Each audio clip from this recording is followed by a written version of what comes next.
New at 10, two of the four people accused in the murder of a 19-year-old man outside of a Raytown pool hall are out of jail on bond awaiting trial. According to court records, one of those suspects out on bond was captured on video firing shots at the victim.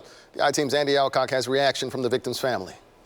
Riley McCracken was shot and killed in an alley behind this Raytown pool hall 2 years ago. His aunt Jennifer Nussback said the 19-year-old was outgoing and had a vibrant personality. His death has hit her and the rest of McCracken's family and friends hard. It is surreal. It is unimaginable at the time. You know, as we all say, we didn't ask to be part of this. Still filled with grief, Nussback is also outraged that two of the four suspects in her nephew's murder were released on bond as they await trial. They're living next door to our neighbors, our friends, family members, and the public really doesn't know this is happening. Raytown police arrested four people in McCracken's death. Logan England and Tynan Mullen are both charged with first-degree murder in the case. Mackenzie Hyatt and Casey Cox are charged with second-degree murder. England and Cox are still in jail because less than 2 months after they were charged in McCracken's death, they were both charged with the 2018 murder of 17-year-old Michaela Brooks. Court records show despite being one of the two accused triggermen, England's original bond in the McCracken case was 10% of $200,000 or $20,000, while Cox's bond was set at $250,000 full cash. But then when England and Cox were charged with the Brooks murder, their bonds in that case were set at $350,000 full cash. However, the other two defendants in the McCracken case, Hyatt and Mullen, have both been released from jail on bond as they await trial. In July 2020, Mullen's attorney, Shannon Peterson, successfully argued to reduce Mullen's bond from $250,000 full cash to 10% of $50,000 or $5,000. If they thought he was such a danger to the community that he shouldn't be out at all, they would have set no bail. At the time of the July bond hearing, Mullen had been here at the Jackson County Detention Center for 13 months. Court documents show Peterson argued that stay exposed Mullen to COVID-19.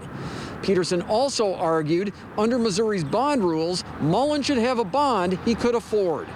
In response, prosecutor Hallie Williams said there was no COVID at the jail at the time and claimed Mullen is a danger to the community. She noted Mullen had previously brought guns to Lee Summit High School and showed them off in the parking lot when he was caught. At the bond reduction hearing, Williams said about Mullen, quote, "It wasn't even 4 months later when he escalated from unlawful possession of a weapon to homicide." Mullen pled guilty in 2018 to that unlawful use of a weapon charge for bringing the unloaded guns onto school grounds. He was given probation in that case. Additionally, Williams told the judge Mullen was captured on surveillance video firing multiple shots at Riley McCracken. In ruling in favor of Peterson's motion to reduce Mullen's bond from $250,000 cash to $5,000 in house arrest, Judge Jennifer Phillips said the case had, quote, "very concerning facts and actions." And Judge Phillips offered a warning to Mullen, who attended the hearing by video conference at the jail, saying, "I will tell you that the slightest violation on county house arrest will result in you being exactly where you are right now. Do you understand that, sir?" "Yes, Your Honor," Mullen replied. "And it won't be a $250,000 bond. It will be no bond," Judge Phillips added. It's quite concerning, particularly somebody that had a prior conviction. I can understand their outrage.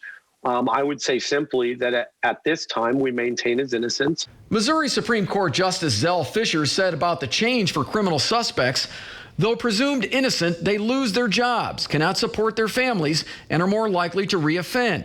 We all share a responsibility to protect the public, but we also have a responsibility to ensure those accused of a crime are fairly treated according to the law and not their pocketbook. While State Senator Tony Lukemeyer didn't specifically comment on the open Mullen case, he believes Missouri's bond rules make it too easy for criminal suspects accused of violent crimes to be released from jail. My view is that we need to close the loophole on the catch and release of dangerous individuals. Lukemeyer is the chairman of the Missouri Senate Judiciary Committee. He said it's possible reform of the state's bond rules could be taken up by the General Assembly this session. I think it's no secret that much of the violent crime that we're seeing in St. Louis and Kansas City is actually preventable if the people who are committing these offenses the first time were actually locked up and removed from the streets. It's concerning to our family, our friends, supporters, and I think the community at large doesn't realize this happens on a weekly basis. However, according to Peterson, Mullen's release from jail as he awaits trial has been without incident. So far, he's done